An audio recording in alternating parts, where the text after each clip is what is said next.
नमस्कार दोस्तों, good afternoon. आपका एनके स्टडी के यूट्यूब चैनल पर एक बार फिर से स्वागत है। दोस्तों, आपके सामने जो ये स्क्रीन पे दिख रहा है वह यूपीएससी द्वारा आयोजित आईएएस एग्ज़ाम 2020 अर्थात आज ही के दिन 4 अक्टूबर 2020 को जो है कि फर्स्ट मीटिंग में जो एग्ज़ाम जीएस पेपर फर्स्ट संपन्न हुआ है उसी का ये क्वेश्चन पेपर है। और ये जो है कि बुकलेट नंबर सी है। तो देख लेते हैं कौन कौन सा आईएएस के एग्ज़ाम में पूछा जाता है। अर्थात आज के एग्ज़ाम में जो कि यूपीएससी अर्थात संघ लोक सेवा आयोग द्वारा आईएएस का जो एग्ज़ाम आज कराया गया फर्स्ट शिफ्ट में जीएस फर्स्ट पेपर, तो उसमें कौन कौन से क्वेश्चन पूछे गए थे। तो पहला क्वेश्चन है, कृषि में फर्टिगेशन के क्या लाभ हैं। दोस्तों, थोड़ा सा जो है कि यहाँ पे ब्लर दिख रहा होगा, थोड़ा सा जो है कि क्लियरिटी नहीं होगी, लेकिन जो लिखा हुआ है मैं उसको साथ साथ पढ़ देता हूँ। अर्थात अगर आप इस वीडियो को देखेंगे तो भी आपको समझ में आएगा कि क्या लिखा हुआ है, थोड़ा सा जो है कि धुंधला रहेगा। तो दोस्तों, पहला प्रश्न है, कृषि में फर्टिगेशन के क्या लाभ हैं। तो उसका जो ऑप्शन दिया है, सिंचाई जल की क्षारीयता का नियंत्रण संभव है। जो दूसरा है, रॉक फास्फेट और सभी अन्य फास्फेटिक उर्वरकों का सफलता के साथ अनुप्रयोग संभव है। जो तीसरा है, पौधों के लिए पोषक बड़ी हुई मात्रा में सुलभ किए जा सकते हैं। जो चौथा है, रासायनिक पोषकों के निच्छालन में कमी संभव है।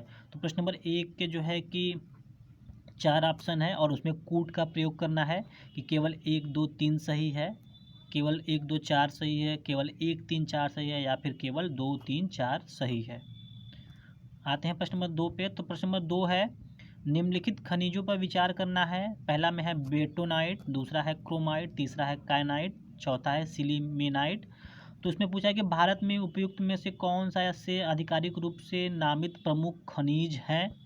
तो जो इसका ऑप्शन है केवल 1 और 2, जो इसका ऑप्शन बी है केवल 4, ऑप्शन सी केवल 1 और 3, जो ऑप्शन डी है केवल 2 3 और 4। तो दोस्तों, जो इस पर टिक लगा है ज़रूरी नहीं है कि ये सही ही है, ये गलत भी हो सकता है। तो आप इस पर जो टिक लगा है उस पर ना जाएं। बढ़ते हैं प्रश्न नंबर 3 की ओर। प्रश्न नंबर 3 में पूछा जा रहा है कि महासागर औसत तापमान के संदर्भ में निम्नलिखित में से कौन सा से कथन सही है। तो जो इसका पहला है, OMT अर्थात ओशन मीन टेम्परेचर, तो इसी को OMT कहा जा रहा है अर्थात महासागर औसत तापमान। तो OMT को 26 डिग्री सेंटीग्रेड तापमान रेखा की गहराई तक नापा जाता है, जो जनवरी मार्च में हिंद महासागर के दक्षिण पश्चिम में 129 मीटर पर होती है। जो दूसरा है, OMT जो जनवरी मार्च में एकत्रित किया जाता है, उससे यह निर्धारित करने के लिए प्रयोग किया जा सकता है कि मानसून में वर्षा की मात्रा एक निश्चित दीर्घकालीन औसत वर्षा से कम होगी या अधिक। तो इसके जो कूट हैं केवल 1, केवल 2, 1 और 2 दोनों। जो लास्ट है, न तो 1 न ही 2, तो इसमें सही कूट का चयन करना था। प्रश्न नंबर 4 में पूछा गया कि भारत में रासायनिक उर्वरकों के संदर्भ में निम्नलिखित कथनों पर विचार करना है। जिसका पहला कथन है, वर्तमान में रासायनिक उर्वरकों का खुदरा मूल्य बाजार संचालित है और यह सरकार द्वारा नियंत्रित नहीं है। जो दूसरा है, अमोनिया जो यूरिया बनाने में काम आता है वह प्राकृतिक गैस से उत्पन्न होता है। जो तीसरा है, सल्फर जो फास्फोरिक अम्ल उर्वरक के लिए कच्चा माल है वह तेल शोधन कारखानों का उपोत्पाद है। जिसके ऑप्शन है केवल 1, केवल 2 और 3, केवल 2, केवल 1 2 और 3। इसमें सही विकल्प का चयन करना था। बढ़ते हैं प्रश्न नंबर 5 की ओर। 5 में पूछा गया कि भारत के मरु राष्ट्रीय उद्यान के संदर्भ में निम्नलिखित में से कौन सा कथन सही है। तो पहला है, यह 2 जिलों में विस्तृत है। दूसरा है, उद्यान के अंदर कोई मानव वास स्थल नहीं है। तीसरा है, यह ग्रेट इंडियन बस्टर्ड के प्राकृतिक आवासों में से एक है। तो इसके जो जिसमें से सही उत्तर का चयन करना था, जो इसके विकल्प है, एक केवल 1 और 2, दूसरा है बी केवल 2 और 3, जो सी है केवल 1 और 3, जो डी है 1 2 3 सही है। तो इसमें सही उत्तर का चयन करना था। बढ़ते हैं प्रश्न नंबर 6 की ओर। सियाचिन हिमनद कहाँ स्थित है। तो जो ऑप्शन है, अक्साई चीन के पूर्व में, बी लेह के पूर्व में, सी गिलगिट के उत्तर में, डी नुत्रा घाटी के उत्तर में। तो अभी तक जो है कि 5 प्रश्न छठे के बाद केवल यही एक सीधा सीधा प्रश्न पूछा गया था, छठवां क्वेश्चन। प्रश्न नंबर 7 है, भारत के इतिहास के संदर्भ में निम्नलिखित युग्मों पर विचार करना है। एक तरफ प्रसिद्ध स्थल है तो दूसरी तरफ वर्तमान राज्य है। आपको बताना है कि भीलसा, द्वार समुद्र, गिरिनगर, स्थानेश्वर ये कहाँ कहाँ पे स्थित है, अतः जो वर्तमान राज्य है वो सही सुमिलित है कि नहीं है। तो भीलसा के सामने मध्य प्रदेश है, द्वार समुद्र महाराष्ट्र, गिरिनगर गुजरात, स्थानेश्वर उत्तर प्रदेश। इसमें आपसे सही सुमिलित करना था कि इसमें कौन सा सही सुमिलित है। केवल 1 और 3, केवल 1 और 4, केवल 2 और 3 या फिर केवल 2 और 4। बढ़ते हैं प्रश्न नंबर 8 की तरफ। इसमें पूछा जा रहा है कि निम्नलिखित कथनों पर विचार करना है। पहला है, केंद्रीय भूमि जल प्राधिकरण अर्थात CGWA ने भारत के 36% जिलों को अतिशोषित अथवा संकटपूर्ण वर्गीकृत किया है। जो दूसरा है, CGWA का निर्माण पर्यावरण संरक्षण अधिनियम के अंतर्गत हुआ है। जो तीसरा है, विश्व में भूजल सिंचाई के अंतर्गत सबसे अधिक क्षेत्र भारत में है। तो आपको उपयुक्त कथनों में से कौन सा सही है इसका चयन करना था। ए केवल 1, बी केवल 2 और 3, सी केवल 2 या फिर डी केवल 1 और 3। बढ़ते हैं प्रश्न नंबर 9 की तरफ। प्रश्न नंबर 9 में पूछा जा रहा है कि जेट प्रवाह केवल उत्तरी गोलार्ध में होते हैं, अतः जो भी कथन दिए हैं उस पर विचार करना है। जो दूसरा है, केवल कुछ चक्रवात ही केंद्र में वाताक्षी उत्पन्न करते हैं। जो तीसरा है, चक्रवात की वाताक्षी के अंदर का तापमान आसपास के तापमान से लगभग 10 डिग्री सेंटीग्रेड कम होता है।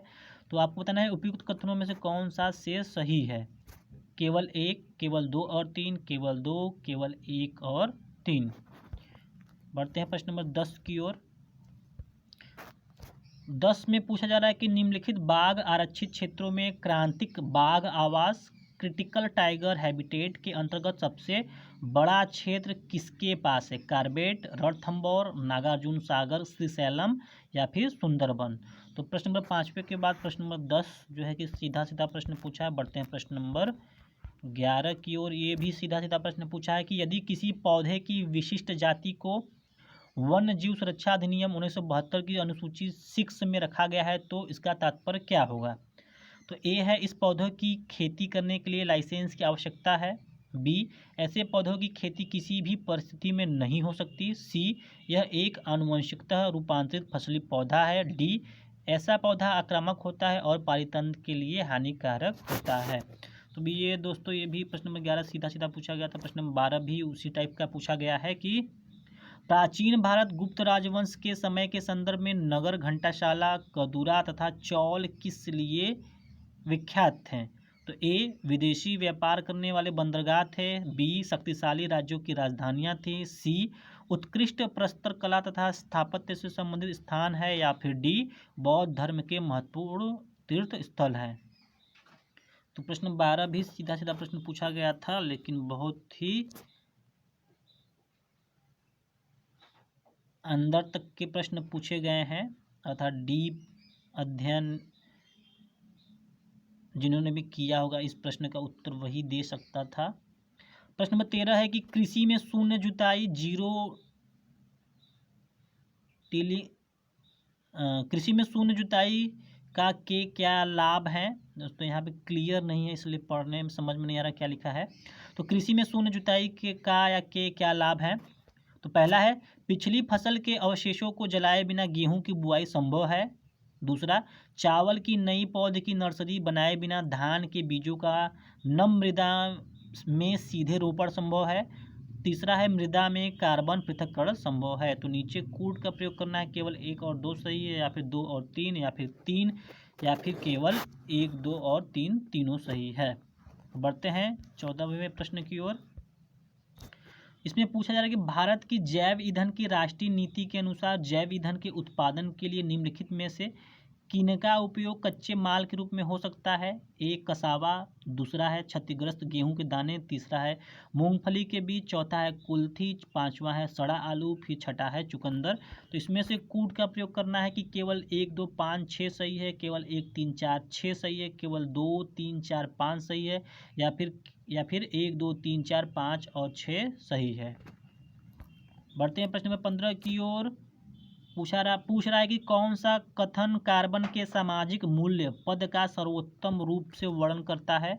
तो ए है प्रदत्त वर्षा में 1 टन CO2 के उत्सर्जन में होने वाली दीर्घकालीन क्षति। दूसरा बी है जिसके ऑप्शन है किसी देश की जीवाश्म ईंधन की आवश्यकता जिन्हें जलाकर देश अपने नागरिकों को वस्तुएं और सेवाएं प्रदान करता है। सी है किसी जलवायु शरणार्थी द्वारा किसी नए स्थान के प्रति अनुकूलित होने हेतु किए गए प्रयास।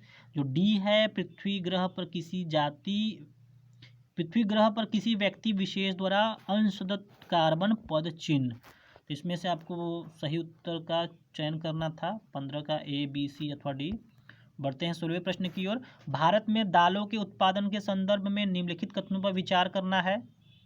जो पहला है उड़द की खेती खरीफ और रबी दोनों फसलों में की जा सकती है। दूसरा कुल दाल उत्पादन का लगभग आधा भाग केवल मूंग का होता है। तीसरा पिछले 3 दशकों में जहां खरीफ दालों का उत्पादन बढ़ा है वहीं रबी दालों का उत्पादन घटा है। तो आपको इसमें से उपयुक्त कथनों में से कौन सा से सही है इसका चयन करना था। केवल 1, केवल 2 और 3, केवल 2, 1, 2 और 3, ये ऑप्शन डी था। बढ़ते हैं प्रश्न नंबर 17 की ओर। इसमें कहा जा रहा है कि यह फसल उपोष्ण प्रकृति की है, उसके लिए कठोर पाला हानिकारक है, विकास के लिए उसे कम से कम 210 पाला रहित दिवसों और 50 से 100 सेंटीमीटर वर्षा की आवश्यकता पड़ती है। हल्की सुअपवाहित मृदा जिसमें नमी धारण करने की क्षमता है उसकी खेती के लिए आदर्श रूप से अनुकूल है। यह फसल निम्नलिखित में से कौन सी है। अर्थात जो भी इस फसल के बारे में बताया गया है इसमें से आपको चूज़ करना है कि कपास के बारे में बताया गया है, जूट के बारे में, गन्ना या फिर चाय के बारे में बताया गया है। पढ़ते हैं प्रश्न नंबर 18 से 18 की ओर। सौर जल पंपों के संदर्भ में निम्नलिखित कथनों पर विचार कीजिए। सौर ऊर्जा का प्रयोग पृष्ठीय पंपों को चलाने के लिए हो सकता है और निमज्जनी पंपों के लिए नहीं। अर्थात निमज्जनी का यहाँ अर्थ है सबमर्सिबल। जो दूसरा है सौर ऊर्जा का प्रयोग अब केंद्रीय पंपों को चलाने के लिए हो सकता है और पिस्टन वालों के लिए नहीं। तो इसमें से जो है कि कौन सा कथन सही है इसका चुनाव करना है। केवल 1, केवल 2, 1 और 2 दोनों, न तो 1 और न ही 2। बढ़ते हैं प्रश्न नंबर 19 की ओर। 19 में पूछा है कि भारत में गन्ने की खेती में वर्तमान प्रवृत्तियों के संदर्भ में निम्नलिखित कथनों पर विचार करना है। पहला, जब बर्ड चिप सेटलिम्स को नर्सरी में उगाकर मुख्य कृषि भूमि में प्रतिरोपित किया जाता है तब बीज सामग्री में बड़ी बचत होती है। दूसरा, जब सेट्स का सीधे रोपण किया जाता है तब एक कलिका सेट्स का अंकुरण प्रतिशत कई कलिका सेट्स की तुलना में बेहतर होता है। तीसरा, खराब मौसम की दशा में यदि सेट्स का सीधे रोपण होता है तब एक कलिका सेट्स का जीवित बचना बड़े सेट्स की तुलना में बेहतर होता है। चौथा है गन्ने की खेती उत्तक संवर्धन से तैयार की गई सेटलिंग से की जा सकती है। तो दोस्तों बड़ा ही टफ ही क्वेश्चन समझ में आ रहा है ये। उपयुक्त कथनों में से सही कथन चुनना है। केवल 1 और 2, केवल 3, केवल 1 और 4 या फिर केवल 2, 3 और 4। बढ़ते हैं प्रश्न नंबर 20 की ओर। भारत के संदर्भ में निम्नलिखित में से किस या किन पद्धतियों को पारितंत्र अनुकूली कृषि माना जाता है। पहला, फसल विविध रूपण।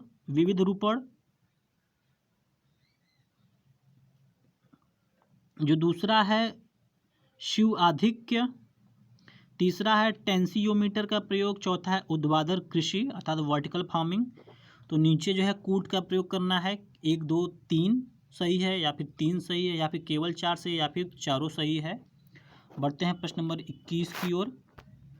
भारत के सांस्कृतिक इतिहास के संदर्भ में निम्नलिखित युग्मों पर विचार करना है। परिव्राजक, परित्यागी व भ्रमणकारी, श्रमण, उच्च पद प्राप्त पुजारी, उपासक, बौद्ध धर्म का साधारण अनुगामी। तो युग्म है ये, आपको बताना है कि इस युग में से कौन सा सही जो है कि है। अर्थात जो परिव्राजक है वो परित्यागी व भ्रमणकारी है या फिर नहीं है, उसके सामने जो है कि सही लिखा गया है, इसके बारे में बात करना था। तो इसमें भी कूट का प्रयोग करना है। केवल 1 और 2 केवल 1 3, केवल 2 3 या फिर तीनों सही है। प्रश्न नंबर 22, भारतीय हाथियों के संदर्भ में निम्नलिखित कथनों पर विचार करना है। हाथियों के समूह का नेतृत्व मादा करती है। हाथी की अधिकतम गर्भावधि 22 माह तक हो सकती है। सामान्यतः हाथी में 40 वर्ष की आयु तक ही बच्चे पैदा करने की क्षमता होती है। भारत के राज्यों में हाथियों की सर्वाधिक जीव संख्या केरल में है। तो आपको जो है कि 1 2 सही है, 2 और 4 सही है, 3 सही है, 1 3 4 सही बताना है। ये करेंट के मुद्दे पे आधारित है, जो कि केरल में जो हाथियों की मौत, दर्दनाक मौत के पीछे जो कारण थे कि जबरन उसको मारा गया था, ऐसा कुछ था न्यूज़ में, तो उसी को से रिलेट करके यह प्रश्न बनाया गया है। बढ़ते हैं प्रश्न नंबर 23 की ओर। निम्नलिखित में से कौन सा संरक्षित क्षेत्र कावेरी बेसिन में स्थित है? नागरहोल राष्ट्रीय उद्यान, पापीकोडा राष्ट्रीय उद्यान, सत्यमंगलम बाघ आरक्षित क्षेत्र या फिर वायनाड वन्यजीव अभ्यारण्य। तो इसको चारों में से बताना है कि कौन सा संरक्षित क्षेत्र कावेरी बेसिन में स्थित है। तो केवल 1 2 3 4, 1 3 4 या फिर 1 2 3 और 4 चारों स्थित है। बढ़ते हैं अगले प्रश्न की ओर, जो प्रश्न नंबर 24 होगा। भारत की जैव विविधता के संदर्भ में सिलोन, फ्रॉग माकत, कॉर्नर स्मिथ, वाइग्रेड, ग्रे चिंड, मिनीवेट और डाइक थ्रोटेड रेड स्टार्ट क्या है? तो इसके बारे में बताना था। ये पक्षी है, प्राइमेट है, सरीसृप है या फिर उभयचर है। जो सीधा सीधा प्रश्न पूछा है उसमें भी दोस्तों बहुत ही टेढ़ा प्रश्न समझ में आ रहा है, अर्थात बहुत ही कठिन समझ में आ रहा है, कहने का आशय ये है। बढ़ते हैं प्रश्न नंबर 25 की ओर कि भारतीय अनुपमृग अर्थात 12 सिंघा की उस उपजाति जो पक्की भूमि पर फलती फूलती और केवल घास बच्छी है के संरक्षण के लिए निम्नलिखित में से कौन सा संरक्षित क्षेत्र प्रसिद्ध है? ए कान्हा राष्ट्रीय उद्यान, बी मानस राष्ट्रीय उद्यान, सी मुदुमलाई वन्यजीव अभ्यारण्य, डी ताल छप्पर वन्यजीव अभ्यारण्य। तो वन्यजीव अभ्यारण्य या फिर जो उद्यान है वो भी कहीं ना कहीं चर्चा में थे पिछले कुछ महीनों से, तो उसी से रिलेट करके यहाँ पे प्रश्न पूछा गया है।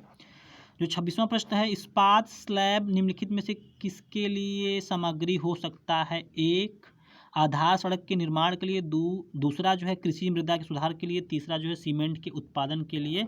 तो आपको कूट का चयन करना था कि केवल 1 2 2 3 1 3 या फिर 1 2 3। बढ़ते हैं प्रश्न नंबर 27 की ओर। निम्नलिखित में से कौन से ऐसे सर्वाधिक संभावनीय स्थान है जहां कस्तूरी मृग अपने प्राकृतिक आवास में मिल सकता है?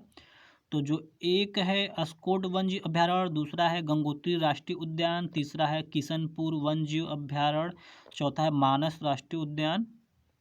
तो जो नीचे दिए कूट का प्रयोग करना था कि 1 2 2 3 3 4 1 4।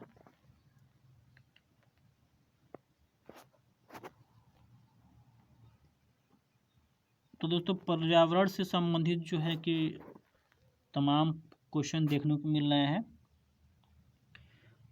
प्रश्न नंबर 28 है, ग्रामीण सड़क निर्माण में पर्यावरणीय दीर्घोपयोगिता को सुनिश्चित करने अथवा कार्बन पद चिन्ह को घटाने के लिए निम्नलिखित में से किसके प्रयोग को अधिक प्राथमिकता दी जाती है?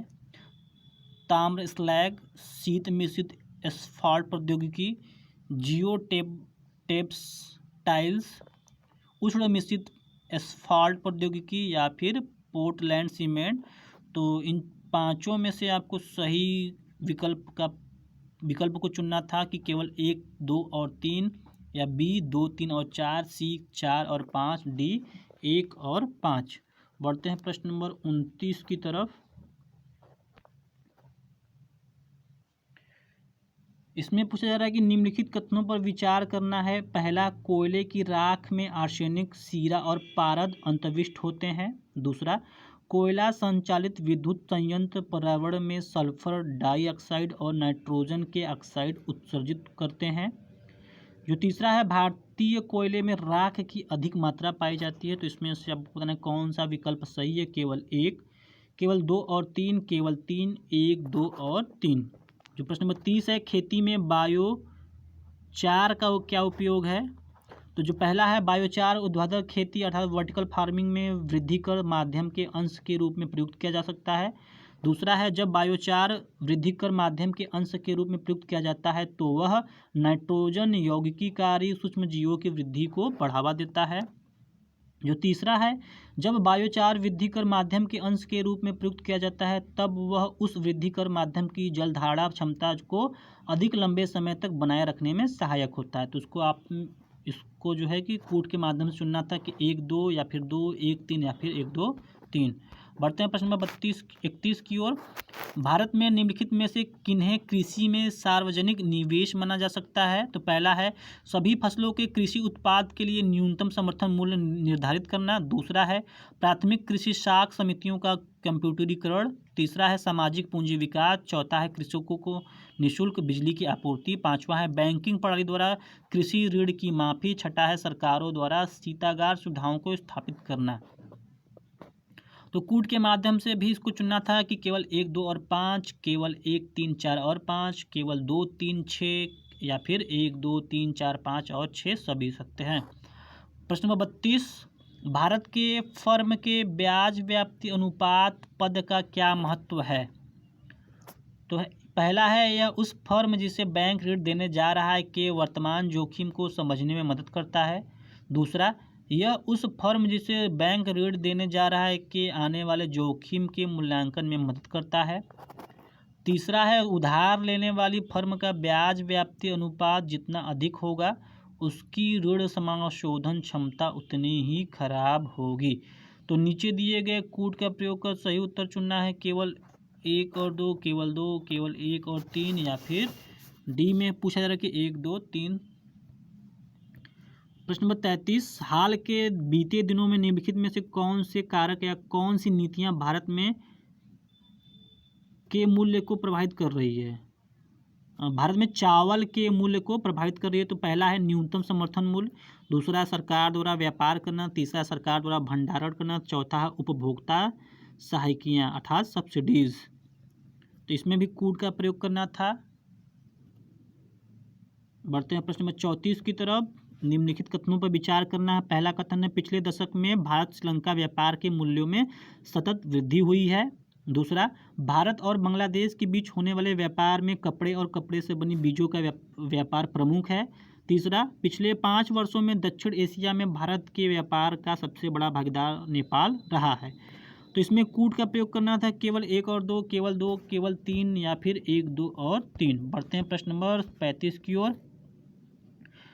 इसमें पूछा था कि किस समूह के सभी चारों देश G20 के सदस्य हैं? पहला है अर्जेंटीना, मैक्सिको, दक्षिण अफ्रीका एवं तुर्की। बी है ऑस्ट्रेलिया, कनाडा, मलेशिया एवं न्यूजीलैंड। सी है ब्राज़ील, ईरान, सऊदी अरब एवं वियतनाम। डी है इंडोनेशिया, जापान, सिंगापुर एवं दक्षिण कोरिया। तो आपको बताना था कि चारों देश G20 के सदस्य हैं तो किस समूह के हैं, ए बी सी अथवा डी। प्रश्न नंबर 36 किसान क्रेडिट कार्ड योजना के अंतर्गत निम्नलिखित में से किन किन उद्देश्यों के लिए कृषकों को अल्पकालीन ऋण समर्थन उपलब्ध कराया जाता है? तो पहला है फार्म परिसंपत्तियों के रखरखाव हेतु कार्यशील पूंजी के लिए।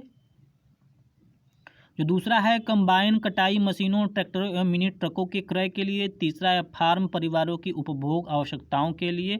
चौथा है फसल कटाई के बाद के खर्चों के लिए। पांचवा है परिवार के लिए घर निर्माण तथा गांव में शीतागार सुविधा की स्थापना के लिए। तो नीचे दिए कूट का प्रयोग कर सही उत्तर चुनना है। केवल 1 2 5, केवल 1 3 4, केवल 2 3 4 और 5 या फिर डी में दिया है 1 2 3 4 और 5। बढ़ते हैं प्रश्न नंबर 37 की ओर। इसमें कथन दिया, इस पर विचार करना है। खाद्य वस्तुओं का उपभोक्ता मूल्य सूचकांक CPI में भार उनके थोक मूल्य सूचकांक WPI में दिए गए भार से अधिक है। WPI सेवाओं के मूल्यों में होने वाले परिवर्तनों को नहीं पकड़ता जैसा कि CPI करता है। तीसरा है भारतीय रिजर्व बैंक ने अब मुद्रास्फीति के मुख्य मान हेतु तथा प्रमुख नैतिकत दरों के निर्धारण और परिवर्तन हेतु WPI को अपना लिया है। तो इसमें से भी आपको कूट का प्रयोग करना था कि बताना था कि कौन सा सही है। 1 और 2, केवल 2, केवल 3 या फिर 1 2 और 3। प्रश्न नंबर 38 है। एक तरफ नदी है, एक तरफ कहाँ जाके मिलती है? मेकोंग नदी अंडमान सागर, थेम्स आयरिश सागर, बोल्गा कैस्पियन सागर, जेबेंजी हिंद महासागर। तो इसमें से आपको सही विकल्प का चुनाव करना था, केवल 1 और 2, केवल 3 और 4, या फिर 1, 2 और 4। प्रश्न नंबर 39 की तरफ बढ़ते हैं। कथन पे विचार करना है कि सभी अनाजों, दालों एवं तिलहनों का न्यूनतम समर्थन मूल्य पर प्राप्त खरीद भारत के किसी भी राज्य, केंद्र शासित प्रदेश यूटी में असीमित होता है। दूसरा है, अनाजों एवं दालों का एमएसपी किसी भी राज्य, केंद्र शासित प्रदेश में उस स्तर पर निर्धारित किया जा सकता है जिस स्तर पर बाजार मूल्य कभी नहीं पहुंच पाते हैं। तो उपयुक्त कथनों में से कौन सा शेष सही है? केवल 1, केवल 2, 1 और 2 दोनों, न तो 1 और न ही 2। प्रश्न नंबर 40 है, भारतीय अर्थव्यवस्था के संदर्भ में निम्नलिखित कथनों पर विचार करना है। इसमें जो पहला कथन है, वाणिज्य पत्र कॉमर्शियल पेपर जिसे कहा जाता है अल्पकालीन प्रतिभूति रहित पत्र है, वचन पत्र है। दूसरा है, जमा प्रमाण पत्र अर्थात सर्टिफिकेट ऑफ डिपॉजिट भारतीय रिजर्व बैंक द्वारा किसी निगम को निर्गत किया जाने वाला दीर्घकालीन प्रपत्र है। तीसरा है, शीघ्रावधि द्रव्य अर्थात कॉल मनी अंतरबैंक लेन देन के लिए प्रयुक्त अल्प अवधि का वित्त है। चौथा है, शून्य coupon brand, zero coupon brands अनुसूचित व्यापारिक बैंकों द्वारा निगमों को निर्गत किए जाने वाले ब्याज सहित अल्पकालीन बॉन्ड हैं। तो इसमें से आपको कूट का कथन का प्रयोग करना था कि कौन सा सही है, 1 और 2, केवल 4, केवल 1 और 3, या फिर केवल 2, 3 और 4। बढ़ते हैं अगले प्रश्न की, जो प्रश्न नंबर 41 है। भारत में प्रत्यक्ष विदेशी निवेश के संदर्भ में निम्नलिखित में से कौन सी उसकी प्रमुख विशेषता मानी जाती है? पहला, ए, यह मूलतः किसी सूचीबद्ध कंपनी में पूंजीगत साधनों द्वारा किया जाने वाला निवेश है। बी, यह मुख्यतः ऋण सृजित न करने वाला पूंजी प्रवाह है। सी, यह ऐसा निवेश है जिससे ऋण समाशोधन अपेक्षित होता है। डी, यह विदेशी संस्थागत निवेशकों द्वारा सरकारी प्रतिभूतियों में किया जाने वाला निवेश है। प्रश्न नंबर 42, वर्तमान में भारत के अंतर्राष्ट्रीय व्यापार के संदर्भ में निम्नलिखित कथनों पर विचार करना है। पहला है, भारत के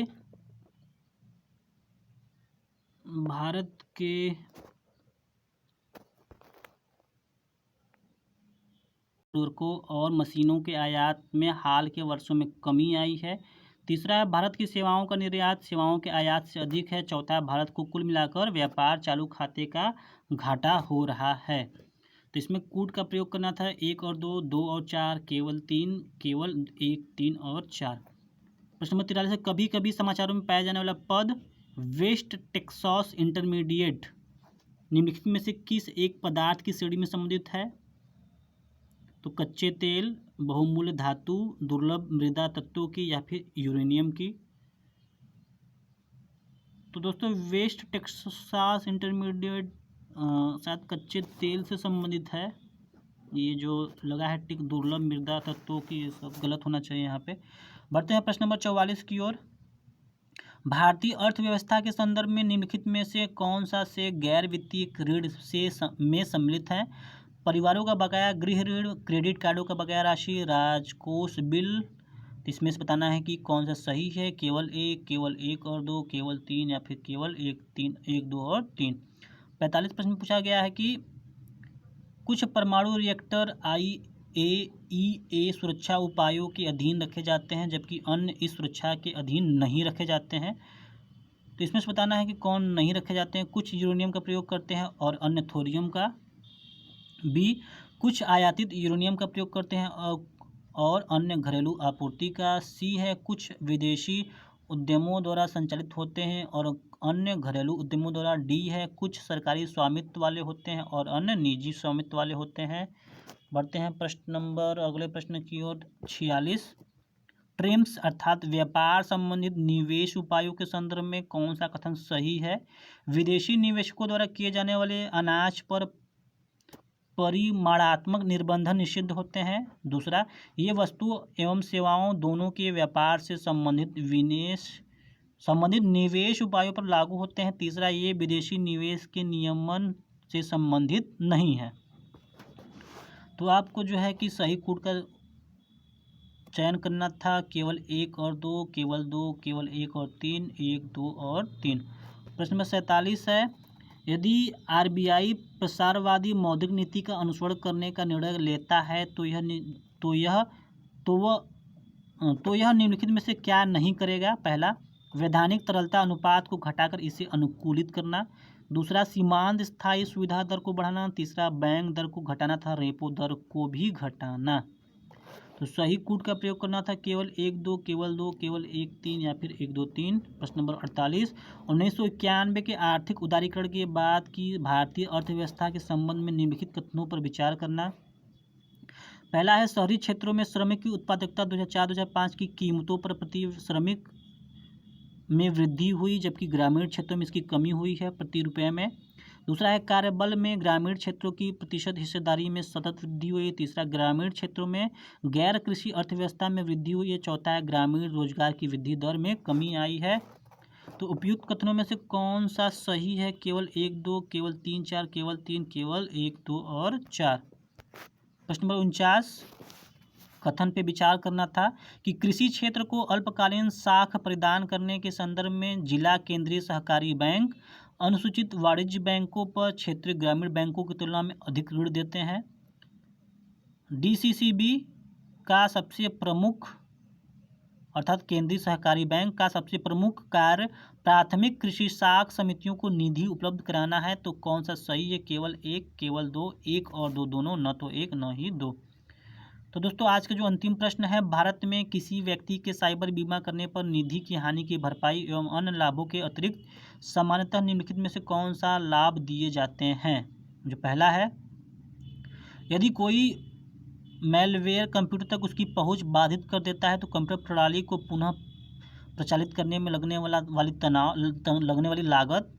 दूसरा है, यदि यह प्रमाणित हो जाता है कि किसी शरारती तत्व द्वारा जानबूझकर कंप्यूटर को नुकसान पहुंचाया गया है तो नए कंप्यूटर की लागत। तीसरा, यदि साइबर बलात् ऋण होता है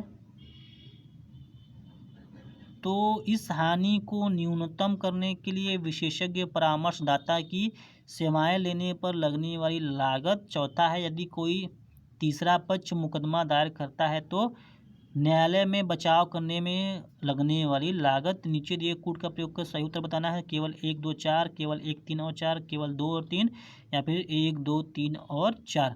तो दोस्तों इस तरह 50 प्रश्न का यह वीडियो था। प्रश्न नंबर 51 से 100 तक का वीडियो जो है कि पार्ट 2 में जो है कि उपलब्ध करा दिया जाएगा। आप जो है कि जाके देख सकते हैं। ये संघ लोक सेवा आयोग का paper first GS first paper के 50 क्वेश्चन थे। अगर 100 क्वेश्चन करने का मतलब यहाँ पे हो गया, वीडियो बहुत ज़्यादा ही लंबा हो जाएगा और बोरिंग भी हो सकता है। तो दोस्तों 50 प्रश्न ही रखते हैं। मिलते हैं अगले वीडियो में जो पार्ट 2 होगा। बने रहिए एनके स्टडी के साथ। धन्यवाद।